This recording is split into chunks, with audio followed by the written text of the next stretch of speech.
the one and only JJ French. All right, we got one of my boyhood heroes who's now even more of a hero after this book, JJ French. How you doing, JJ? Hey, I'm doing great. Thanks for having me on. Well, thank you, Adam F. Utone, for hooking us up, the king. Yeah. Adam's just one of those guys, one of those great guys. I've known him for years, and he just, he has good people. He has really good people around him. I really love him. And I always say he's a beast. He reminds me like if John Bonham worked in the guitar making industry. He's just a beast. I just went to the show at Asbury Park with him, the one on the ocean. He's one of the most positive people I've ever met. He is. And that's such a, in this business of downers, and Adam is always up and great. He's always great. Yeah. He reminds me, like my dad's rose out of the ashes of Newark to become a shipping, god. And he reminds me a lot of my dad, of that hardness, that softness, which what it takes to succeed. It's people from the Northeast corridor.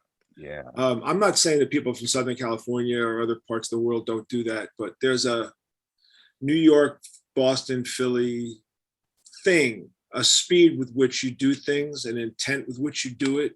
Yeah, you're right. LA is like, hey man, again, and again, obviously they get things done there, but we have a different speed. And my book really speaks to that speed, because I am the quintessential Manhattan kid.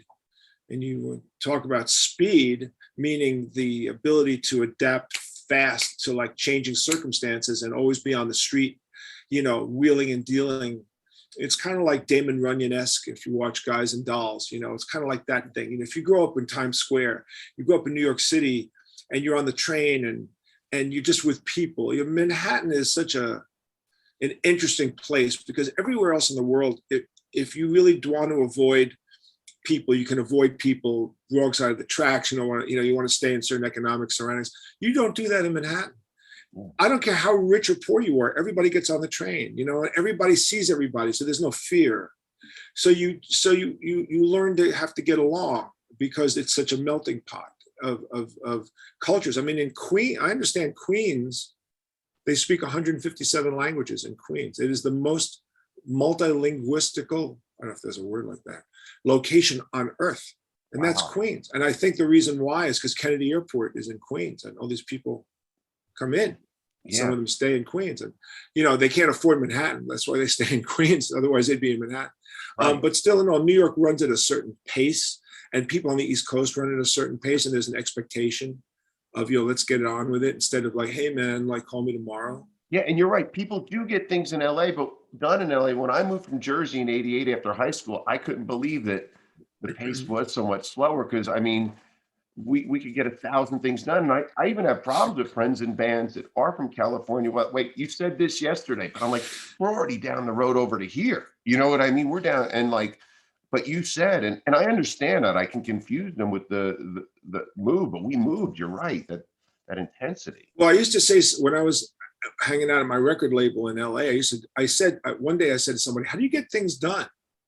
And they go, dude, we get it done in New York. This is just a show. Our offices here are like a show.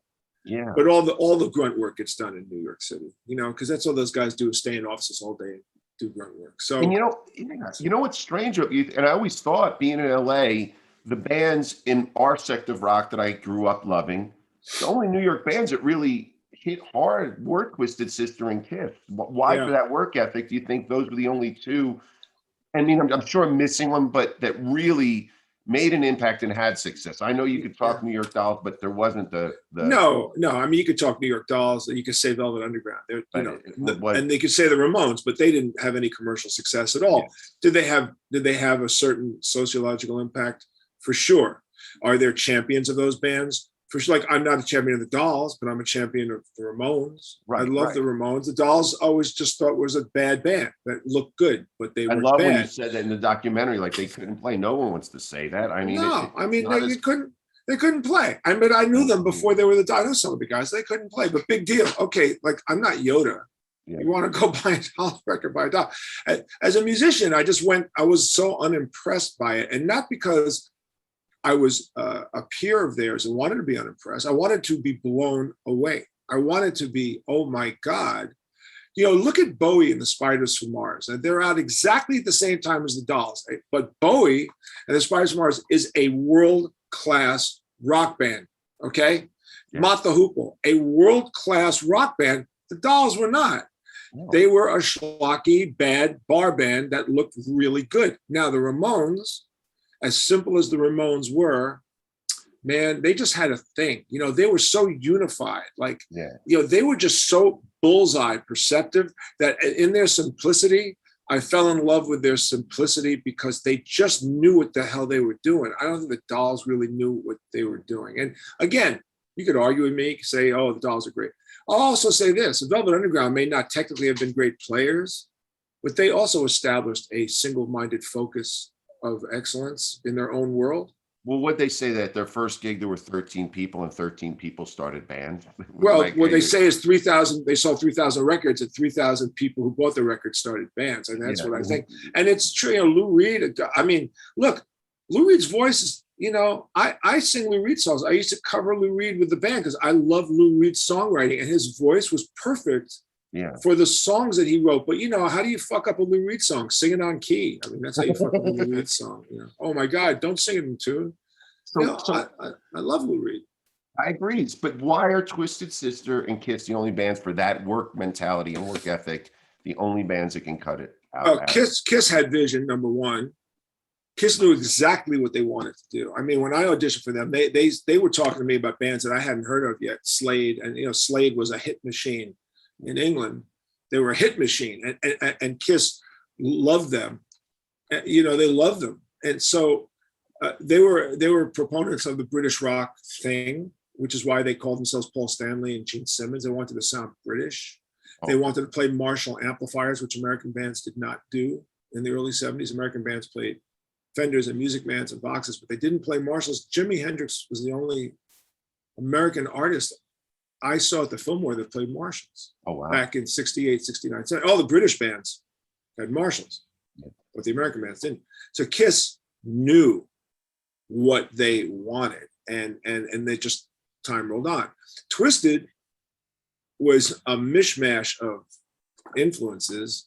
Wanted to look like the Dolls, but wanted to play better. And the guys that started in the band with me in 73 were all great musicians in their own right. They all came from bar bands, which means they actually knew how to play, because you had to play well to get into a bar gig.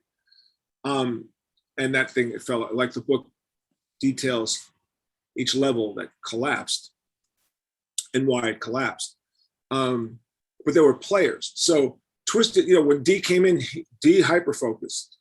Okay. And he went, let's cut out this, let's cut out this, let's cut out this, let's just stay with this, which was essentially almost like a Kiss track, you know, like that, like Alice Cooper anthem, like I'm 18, you know. You spoke to us as as a kid, growing up at that time, you spoke to me, you know, like about what I was going to be, cruelty or school, even like it was. Yeah, but with heaviness and with the ability to play the songs like really well, because we were a seasoned bar band.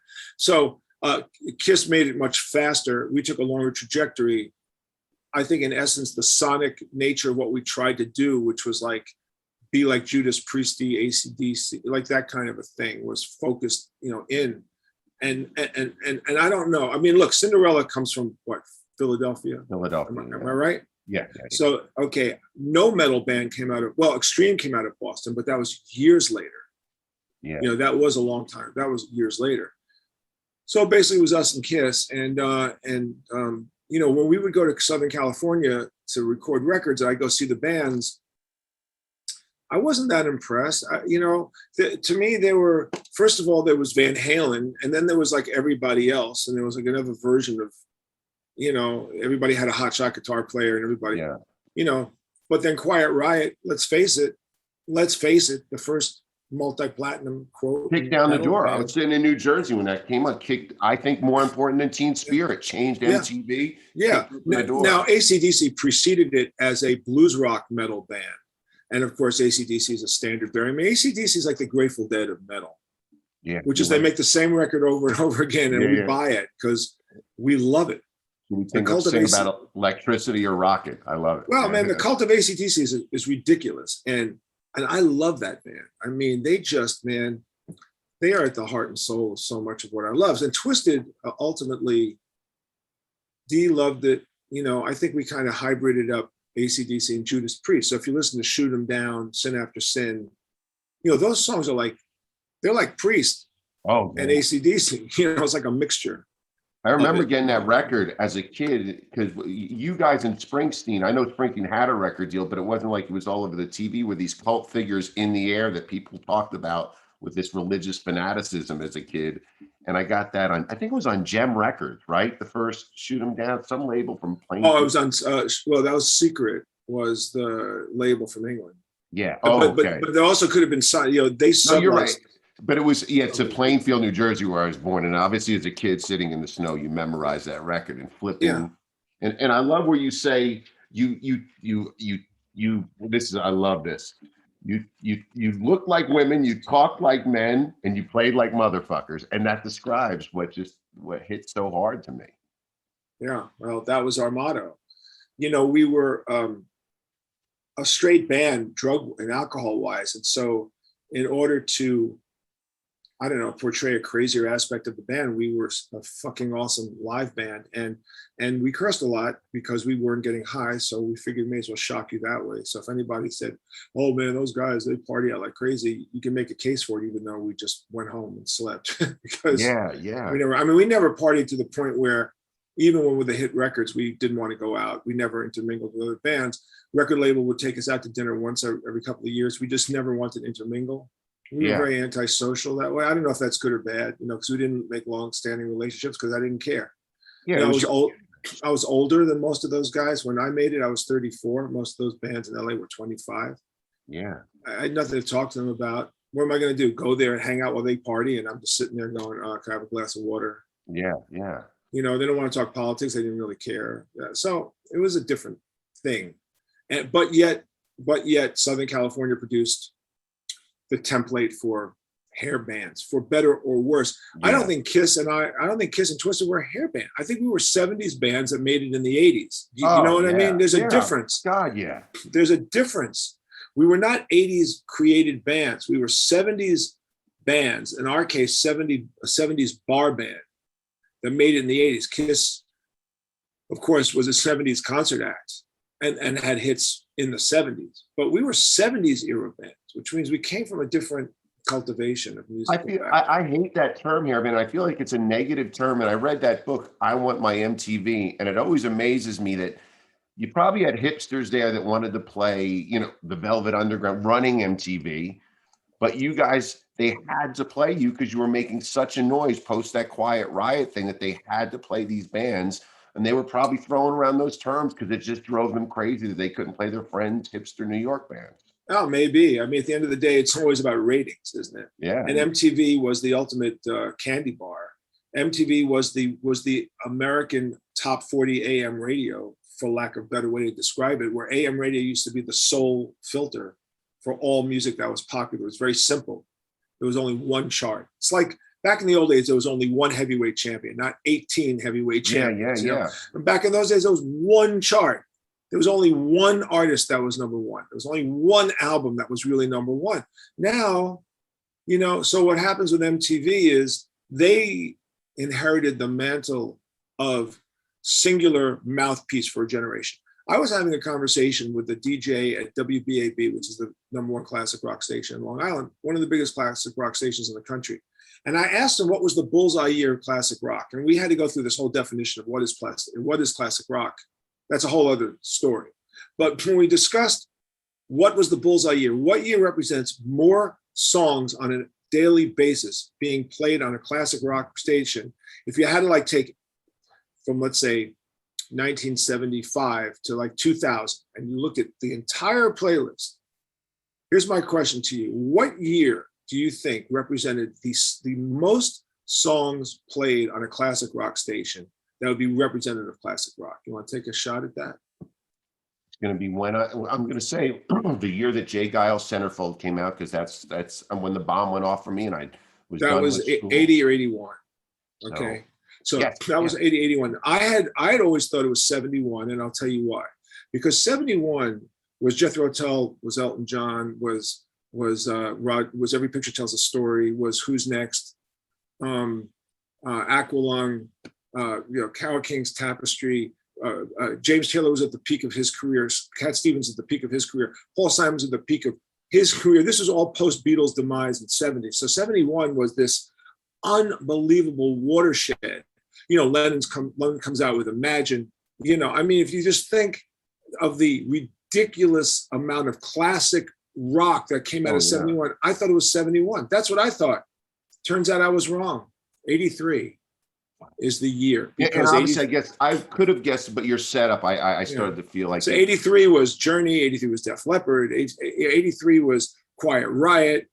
So 83 represents it. I never would have guessed. I always thought it was earlier than that. But here's the to your point, 83 is also the year that MTV broke wide open. I mean, I love your book where you started. You were a bad student, like myself. I dropped at 83. I was done with school. MTV went like. Life can be better, man. Look at this. Look what's coming to me in Freehold, New Jersey. You have to no. That's what I want to be. And right. The bomb went off, and then you guys look like this bomb. Oh my God, we're not going to. The bomb goes off. And what I love about your book is like now I have a tenacity that if I had applied to school, once you start a band, I would have been great. I wouldn't have been fighting through school. I was calling bomb scares into my school to go to Def Leppard, Billy Squier concerts, but you turn it around and it's amazing when you do something you love, how you can put this tenacity into it. Well, the book is a bizwar. I coined that phrase. I believe it'll be a standard phrase in the world now. It stands for business book and memoir. It's a bizwar. And my bizwar starts off with my memoir. And it takes you through my early years, between the ages of 15 to 20, the drug dealing, the drug taking, the drug addiction, the sex. Well, I would say not somewhat, it was politics, drugs, and rock and roll. It's really what the 60s were to me. I was 15 when Sgt. Pepper came out. So I was like the bullseye year to be a hippie. Yeah. And I took full advantage of it. So we go into detail into the drug use, the drug dealing, the political world I was living in at the time. And it all kind of coalesced and it got really insane. And by 72, it had burned itself out. And either my friends, I came close to being killed on a number of occasions, drug deals and ODing on heroin.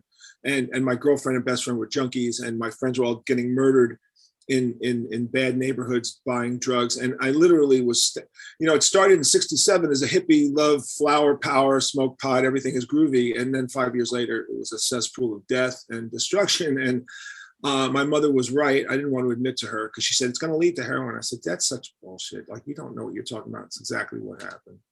And my response to it was, if I don't get out of it now, I'm going to die. Either I'm going to die from an OD or I'm going to die because I'm going to get killed or wrong place, wrong time. And I got out of it like one day. I just went done, and it was done, which was Easter Sunday, 1972. I detail it in the book. I was very lucky to be able to do it. However, the next chapter was about to unfold, and that next chapter basically was Twisted Sister. And so the good news to my mom was I stopped doing drugs. The bad news was I became a transvestite. I don't know which one was a worse message for her. She said, what are you doing? I said, we're going to be in a band. We're going to wear women's clothing. Really? Yeah, because Bowie came out. It was Rise and Fall of Ziggy Stardust. It was Mott the Hooples, all the young dudes. It was Lou Reed's Transformer. It was a transformational period in the music business where we went from the Allman Brothers and the Grateful Dead to glam. Yeah. Okay, so that really became that's crossover. And so we jumped on the glam train.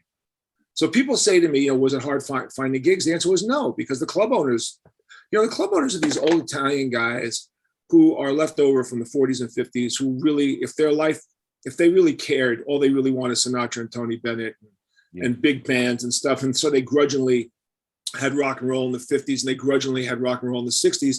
So when the 70s came out in drag, they're just rolling their eyes again, like, oh, Jesus Christ. You could see like almost like Archie Bunker. Oh, Edith, what is this with the makeup? But if the club is packed, that's all they care about. Yeah. All right. So these guys grudgingly had to accept it. And nobody ever said, don't wear makeup. Nobody ever said, don't look like that. It was like, as long as you're drawing people, Yeah. I don't care what you do. Yeah. You I know, mean, I that's who get you it are. because I dressed like a woman to school because of Twisted Sister in Old Bridge, where you had to fight the metal militia that you learned how to fight, right? Dressing, glam or whatever we want to label it, you had to Yeah, but stand. you see that we didn't have to deal with that because there wasn't any kind of extreme metal back in those days. By 72, Yeah. there was no metal bands. Yeah. Yeah. There was no, Priest, Kiss, AC/DC, Twisted Sister all started in 73.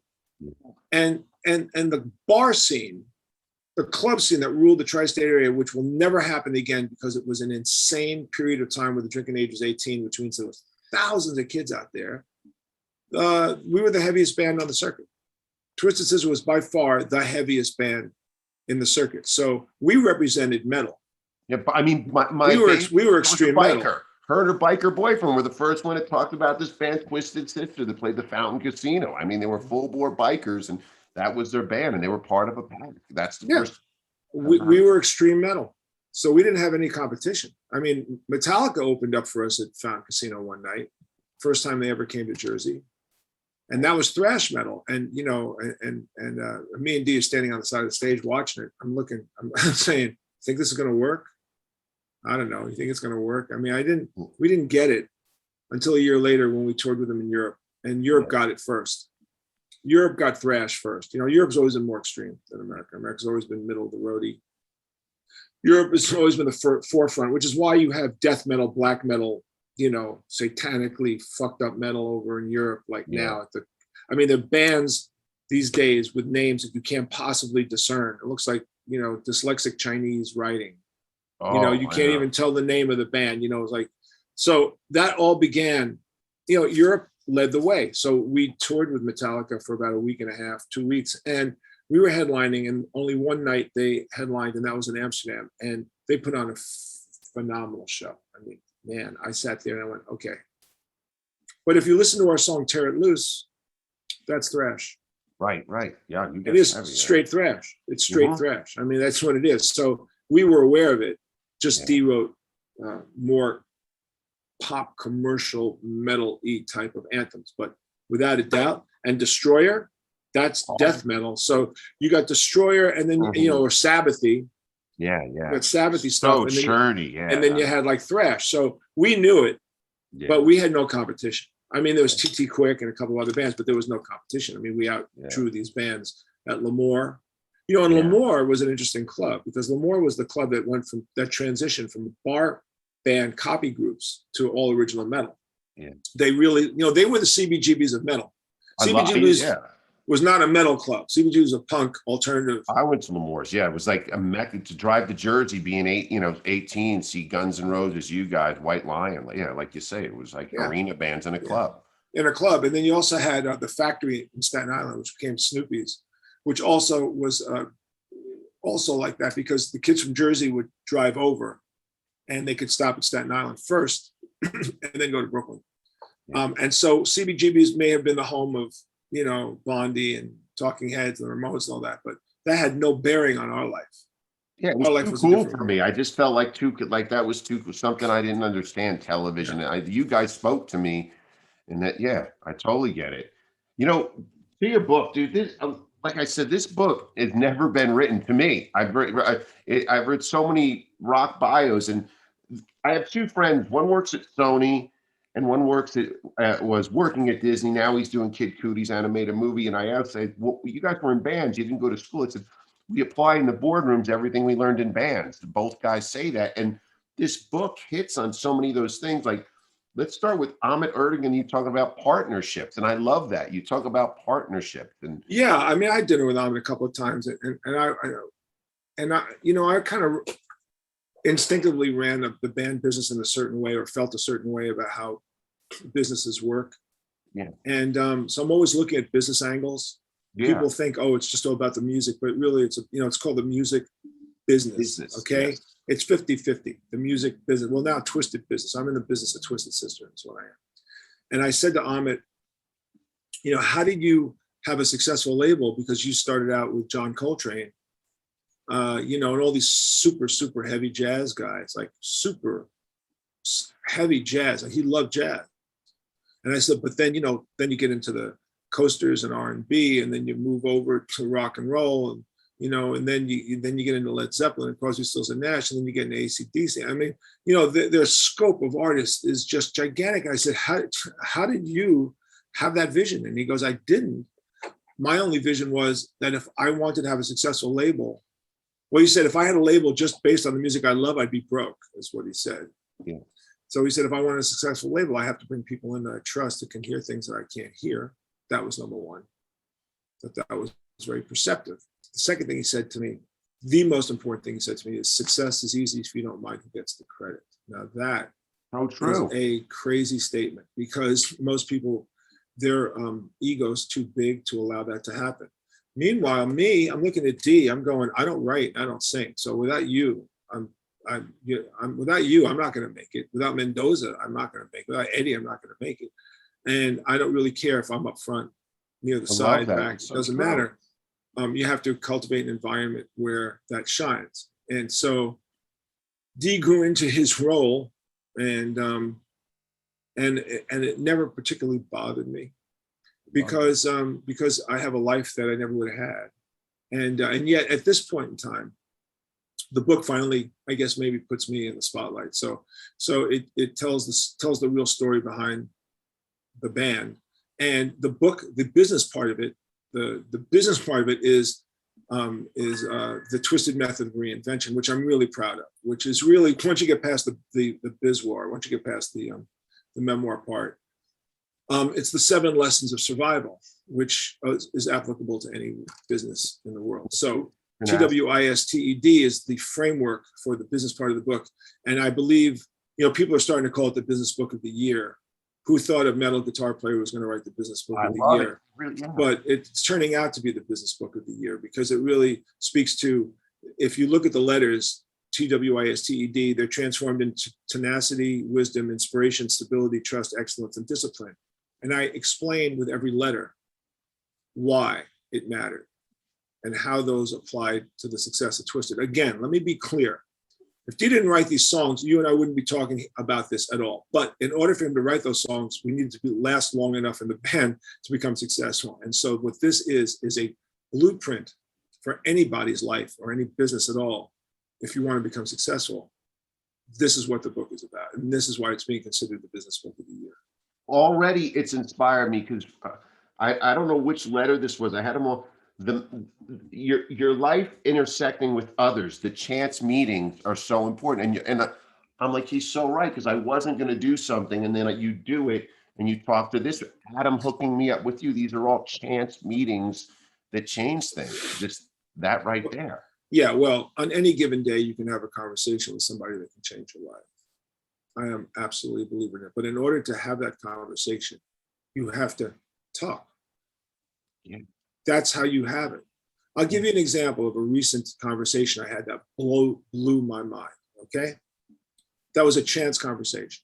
Okay. So my 3 favorite concert videos to watch to inspire me are the band's Last Waltz, Yes, the Tammy Show, and the Elvis Comeback Special. When you mention the Tammy Show to most people, they have no idea what you're talking about. Tammy Show is the single greatest concert ever recorded in the history of mankind.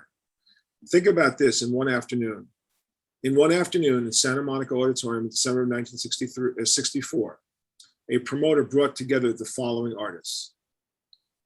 Brought together Chuck Berry, Jerry and the Pacemakers, Billy J. Kramer and the Dakotas, Jan and Dean, that had #1 single, Surf City at the time, Leslie Gore, who was the #1 artist in the country at that moment, Smokey Robinson, Marvin Gaye, the Supremes, the Beach Boys, James Brown, and the Rolling Stones. whoa. And they all played in an auditorium in Santa Monica, California in December 1964. And the whole point of this show was to bring the best of the current crop of black and white. It was very much like a civil rights thing, like black and white. The Motown Review was there, like all these, have them all in the show, and it would be filmed for a theatrical release. Theatrical release came out in the movie theaters in 65, 1 year.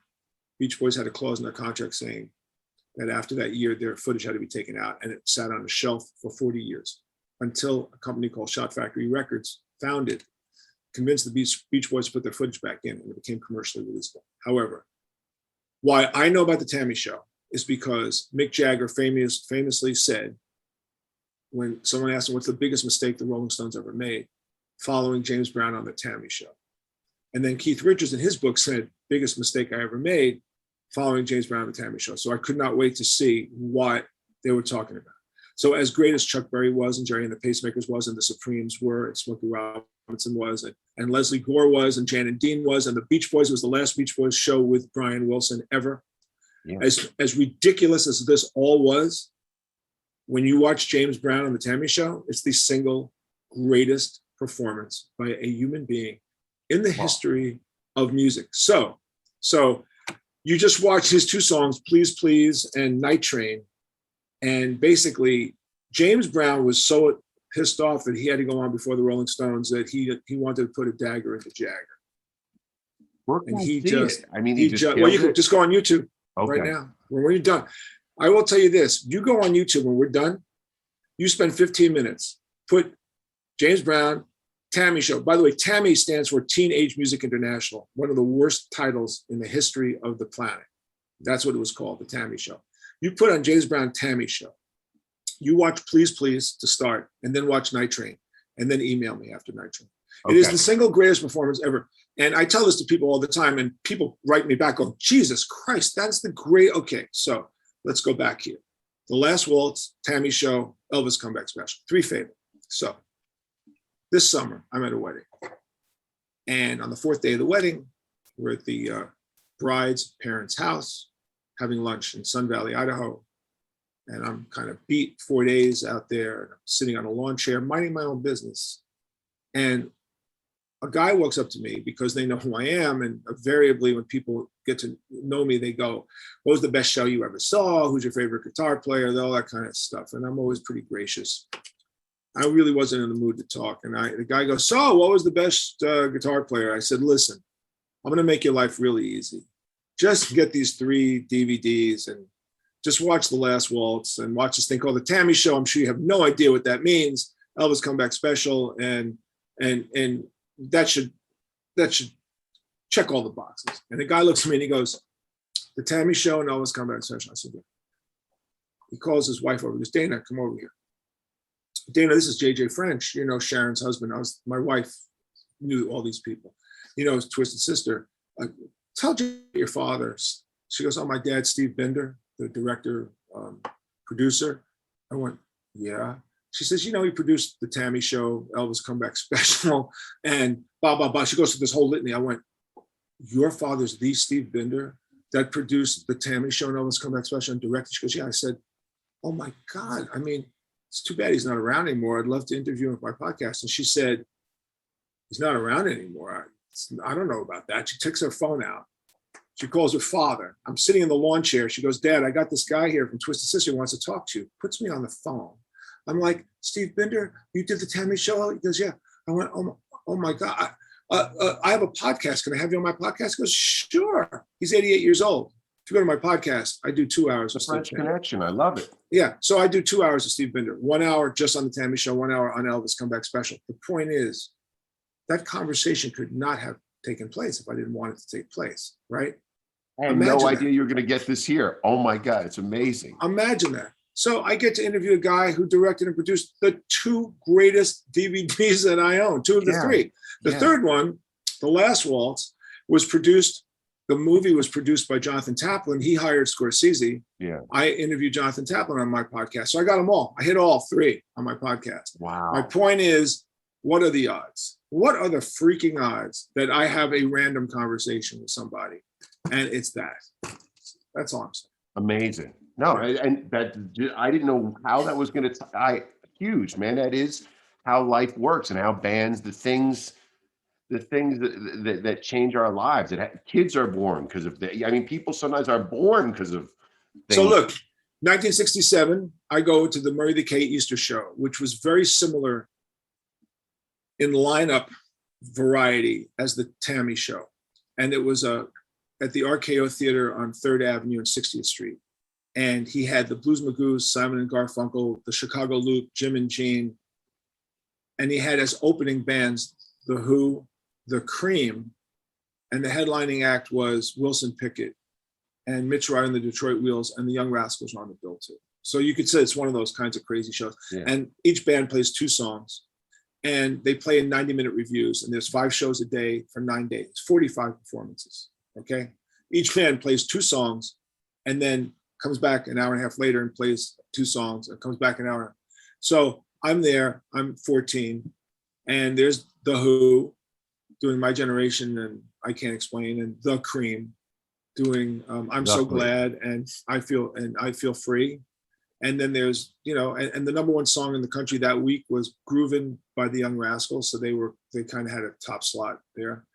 You know, that was my first real rock concert. And then after that, the Fillmore opened, and then bands did dedicated concerts. So before that, bands didn't do dedicated concerts. They were part of reviews. I mean, if you look at the Beatles in '64, the Beatles set was 29 minutes. They just played 7 songs. That's all they ever played. Do you know that?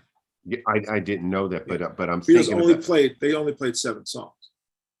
So the world of concerts changed in '68, where you had a band on stage and the band played an hour and a half.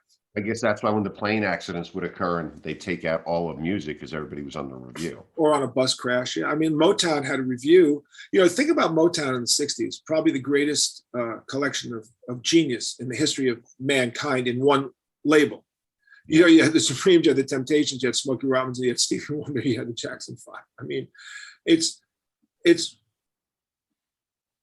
mind-blowing what they had. And they used to do those bus rides. Yeah. 4 Tops. So you know what happened is 4 Tops go on, play their 3 number 1 hits, Supremes, their 3 number 1 hits, Temptations, their 3 number 1 hits, Smokey Robinson's 3 number 1. That's what they would do. And, you know, and Stevie Wonder, that's what they did. And they did these reviews, and those reviews were so important in the history of rock and roll. That's how you saw the artists back in those days, you know. So so when Buddy Holly died in that plane crash, he was on tour with the Big Bopper and Richie Valens and Waylon Jennings. And you know the story about that is that Waylon Jennings gave the seat to Buddy Holly.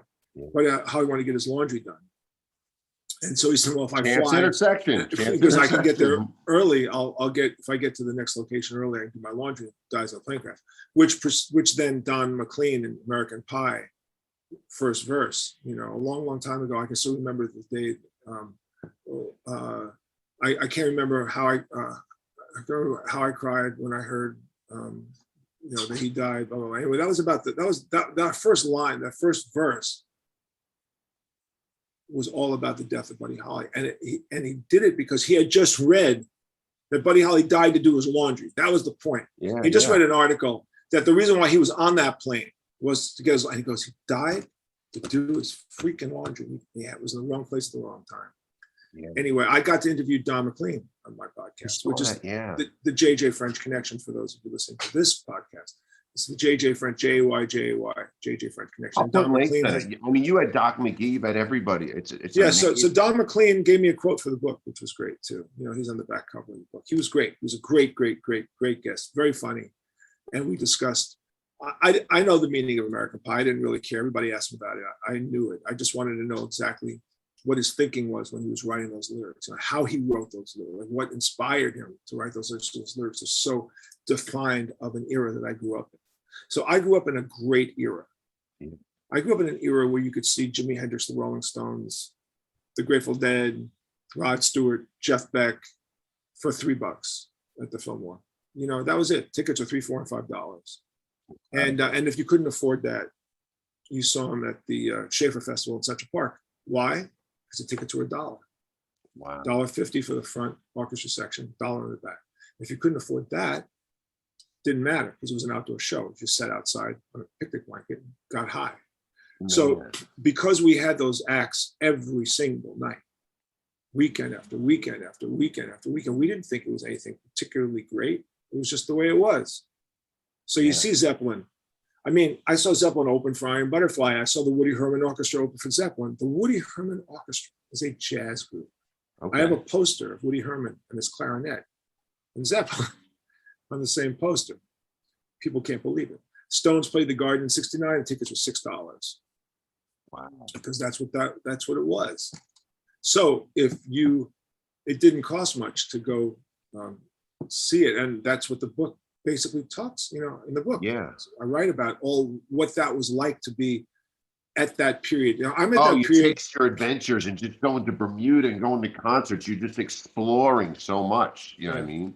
Yeah, it was I detail the greatest night of my life was walking into a private party that was being thrown by this manager, D. Anthony, for Blind Faith, because I had seen Blind Faith at the Garden. That was Eric Clapton's band the night before. And we walked into a private party. I go into detail, and at this private party, Free is playing. So Free, Paul Rogers, Free is playing on the floor because there's no stage. So they're playing on the floor. And the manager walks us right up. I'm standing 1 foot away from Paul Kossoff, and the manager's like, "What do you think of my band? They're really great. Have a seat, just hang out." And my friend and I sat down. My friend David Schiff, I write about it in the book. We're sitting down at this table in this club called Ungano's, which is an Italian restaurant on the Upper East Side. And again, most people cannot get their heads wrapped around the fact that there's 2 restaurants in New York, Steve Paul's Scene and Ungano's. And in the 60s, on any given night, if you walked into the Steve Paul Scene or you walked into Ungano's, you would see Jimi Hendrix on stage jamming with this band. You see Johnny Winter jamming with these guys. You see the guys in Led Zeppelin jamming with the guys. And this is just what they did. They hung out in these 2 freaking restaurants. And one was on 50th and 8th Avenue, and Ungano's was on 70th between Broadway and West End Avenue. And we walk in and we're sitting at this table, and Nicky Ungano says, Spooky Tooth is sick tonight. Who wants to jam? And this is who gets up to jam. Stevie Winwood gets on organ. Dr. John gets on piano. Jim Keltner from the Delaney and Bonnie Band get on drums. Rick Gretsch from Blind Faith gets on bass.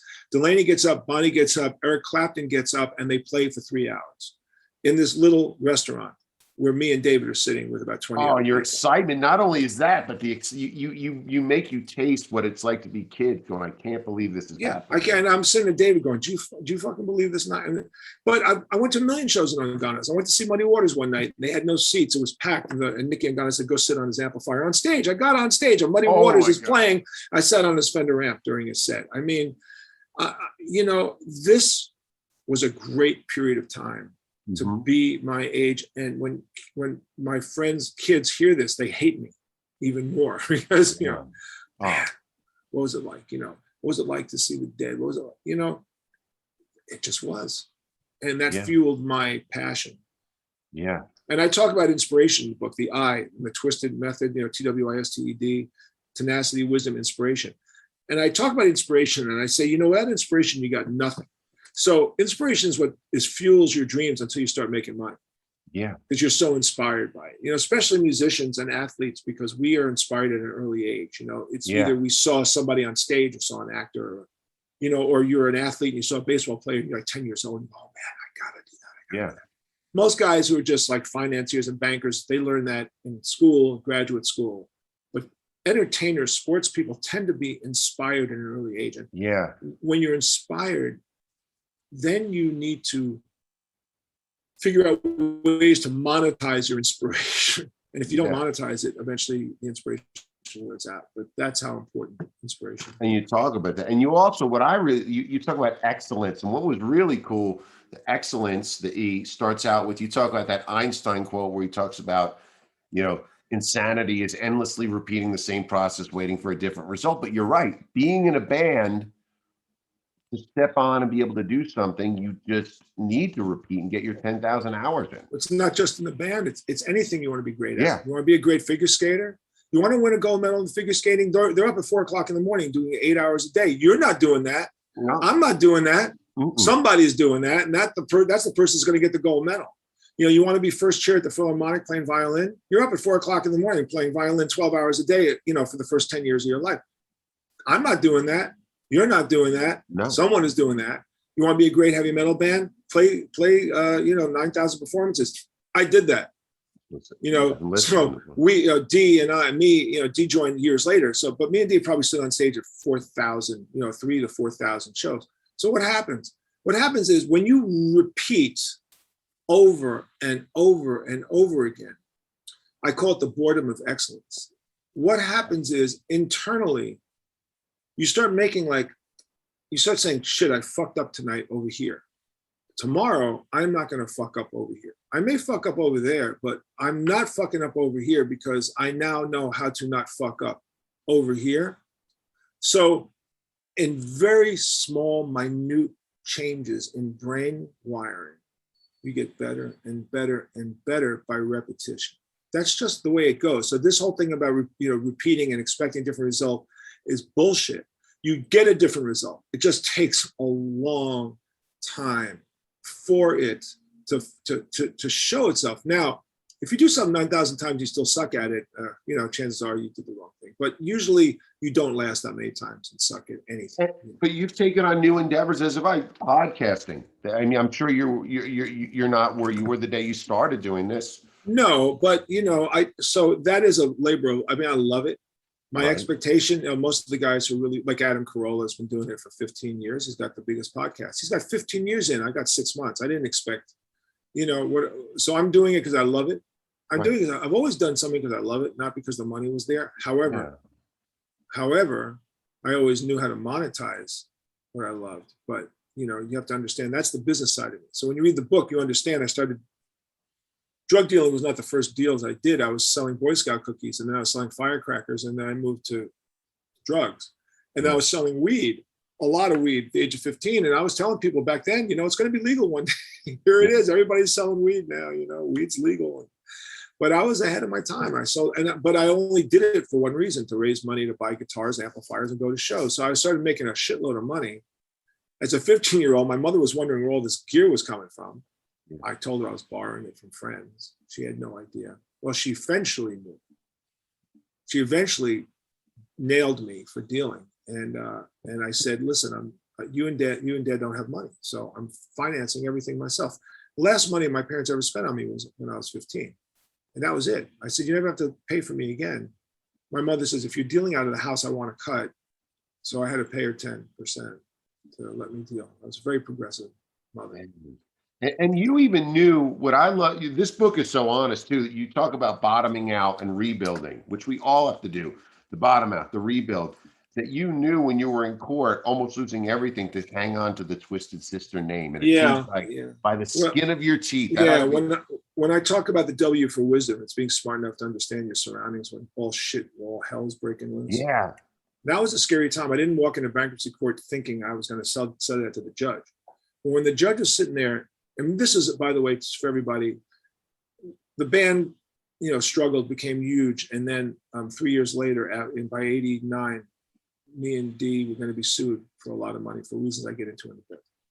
So we had to file for bankruptcy. So I had to go to bankruptcy court, which I thought was kind of horrible and laughable at the same time. Like, how could you be in one of the biggest bands in the world and be bankrupt? And you pay your bills on time. It wasn't like you guys were being assholes. No. I go into detail. I don't want to give too much away, but the judge was going to take the name away. That was the one asset I had. He goes, why shouldn't I he goes, I should take your name because you need assets to give to people you owe money. And I said to the judge, the name is worthless. And he goes, how's it worthless? I said, it's yesterday's news. I said to the judge, don't you know how that works in media? You're hot one day, you're dead one day. I said, the band's dead. Nobody cares about Twisted Sister. I said, so you shouldn't care about Twisted Sister. And frankly, if you let me keep the name, maybe one day it'll be worth money again. And I said, maybe one day it'll be in a commercial. And I said this because I had witnessed a song being in England in a Tide commercial or Mars Bar commercial, an old doo-wop song, Benny King, Stand By Me. And strangely enough, because England is such a weird ass country, 30 years later on this commercial, the song was re-released by the record label, went to #1. So I was impressed by music in commercials. And I said to the judge, well, maybe one day we'll put our song in a commercial and we'll make a lot of money. And then maybe if that happens, the band will reunite. And maybe if that happens, I'll be remarried. And maybe if that happens, I'll have a kid. And maybe if that happens, I want to send the kid to college. And maybe if that happens, I'll have enough money from the reunion to put the kid through college. And I just kind of rattled this off, bim, bim, bim, bim, bim. And the judge looks at me and goes, that's a very cogent argument.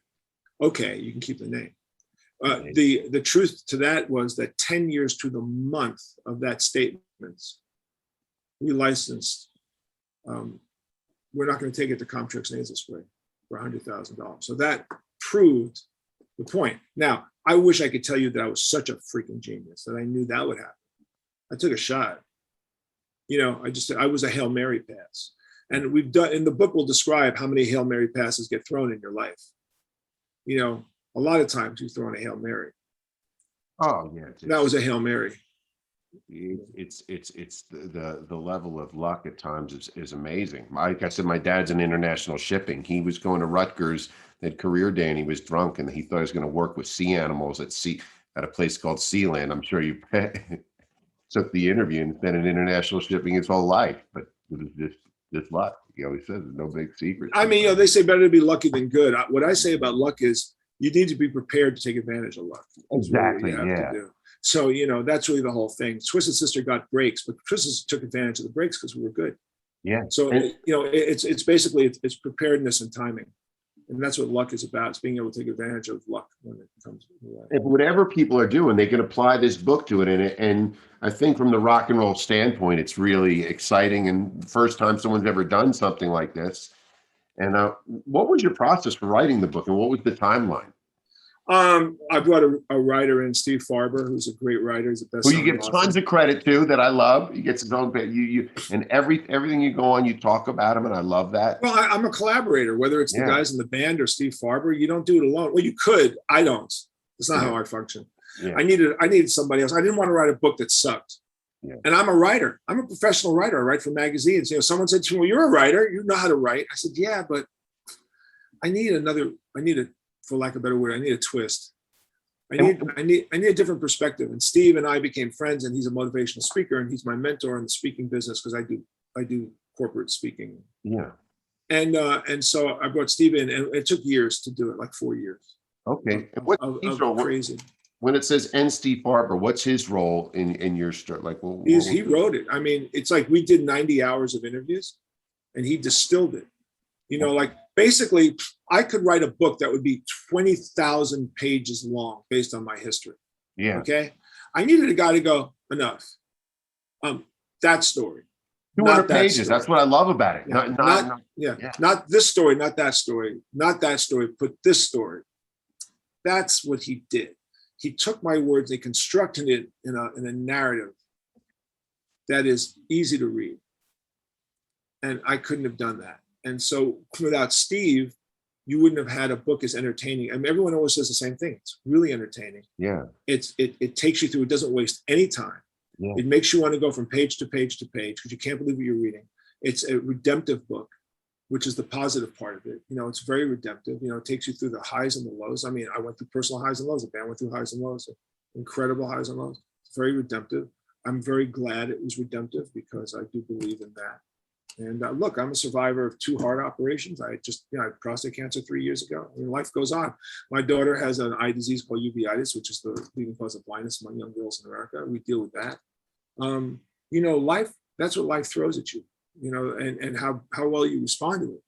So there's so many lessons in the book. There's so many. I explain in business that, a well-run business is like a plane that's just like sailing across the sky, and then you start hitting turbulence, and the turbulence has different levels of turbulence, and I discuss in business what happens, you got challenges, crises, and catastrophes. That's different levels of turbulence, and how you respond to these things is how you're going to advance yourself. But you may say to yourself, well, that's not heavy metal, is it? I go, yeah, it's any business. It's any business at all. So it's understanding the differences between challenges, crises, and catastrophes. It's understanding proactive versus reactive chaos. I explained to that. So I didn't take a business course in my life. I dropped out of high school. So you say, well, how can I write a book? Experience. So beautiful, man. I got 50 years of experience, of real world experience, not hypotheticals, not philosophical bullshit. It's like, this is what happened. This is how I processed. This is what we did, and this was the outcome. That's it, straight out. This is what happened. This is how we interpreted it. This is what our reaction to it was, and this is the lesson you can learn from it. It's that simple. Love it. And that part about, seriously, how you deal when you're free falling, when your lover's leaving, your business is, how you deal under that pressure, just that part really moved me, and it's so true. It's just, well, I say that we were turned down more times than a bed sheet and have come back more times than Michael Myers and Freddy Krueger, and that's really, isn't that life? Isn't that life? This whole bullshit that Disney sold girls happy ever after. What bullshit? I mean, come on. Every day life is a challenge. Every fucking day life is a challenge. COVID is the biggest changer on the planet. I mean, talk about reinvention. You know, I talk about the twisted method of reinvention. People are reinventing their lives right now because of COVID. COVID just wiped out everything. I mean, it's like the dinosaurs, you know. And luckily for Twisted Sister, because we stopped playing in 2016, we had to guarantee an alternate way to make money. And of course, licensing has always been a big deal. But if you asked me 30 years ago about licensing, I'd say what? Taxi license, marriage license, you know, what? So you had to learn. You had to learn. Licensing music is the last bastion of old music, of old money in the music industry. You know, certainly ain't selling records. And if you're not touring, there's that. And right now, no one's touring because of COVID. So how do you make money? Well, we're lucky because we're not going to take it. I Want to Rock are the two most licensed songs in the history of heavy metal, among the two. I don't know who else is bigger. I mean, I've asked publishers, are there bigger? I mean, I don't want to say it's the biggest and be called out. I just would say, can I say that? And they go, yeah, I think you can say it. I said, well, I'll just say they're one of the most licensed songs. Oh, my mom knows them. It's one of those ones. Oh, those songs you say, we're not going to take it. I Want to Rock. People, everybody knows. Michael Jackson level knows. Yeah. I mean, you know, the thing is, you may not even know who Twisted Sister is, but you know, right. We're not going to take it. The minute someone goes, we're not going to take it, you're going to sing, we're not going to take it. Someone goes, I want to rock. I want to rock. Well, if that's our legacy, okay, great. Man. And what do you feel like last question, what do you feel like when you're walking and you see a kid with, because you do see the TS logo. I was up in Seaside Heights, New Jersey you see a kid that wasn't born when that came out. What is that feeling like? Well, I was walking up the street in Amsterdam Avenue a couple of weeks ago, and I walked by a restaurant, and the Hispanic cleaners were in there cleaning up, and they were blasting. It was in the middle of the afternoon. We're not going to take it. And I stopped, and I walked in, and I just said, "What's up?" And they go, "Man, we love this song." You know, I just went, "Oh, that's cool." I thought that was like, you know, it's cool. But I will tell you the funniest thing, and then we'll end it. But this is like a really funny story. So one night we're playing in White Plains at the 4 1/2 South in White Plains, and a tiny club, really tiny. In fact, Ace Frehley, the night he got in his first car accident of his many car accidents, he was seeing us that night, and he got drunk, was thrown out of the club, got in his car, hit like 6 parked cars. Okay, so put this in context. This is 1977. Yeah. So we're playing at this club, and it's a brutally loud club, and the stage is very high up. So it's just so fucking loud. It's ridiculous. And some guy was heckling us. Yo, fuck you, man, you guys aren't loud enough. And frankly, how you could think in any room in particular, but that room specifically, you got to be crazy because it's so tiny. So when a guy heckles the band, usually we call them up on stage because invariably they're 5'7", and then me, D, and Mark stand around the guy, and we're like, we're 6'7" in heels, you know. And the guy's just like, yo, man, I really love your band. So this one particular guy was like, fuck, you guys aren't loud enough. And I said, it's not loud enough. Seriously, it's not loud. Now I'm standing with like 3 Marshall stacks now. I grabbed the kid by the hair. I put his head in the speaker, and I hit an E note. I go, loud enough? He goes, no.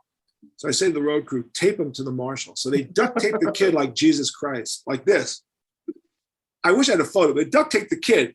And we proceed to play the rest of the set. And I turn around every couple of minutes, and he's like with his thumbs up, like, this is great. Like, you know, like, this is great. So we eventually cut him down.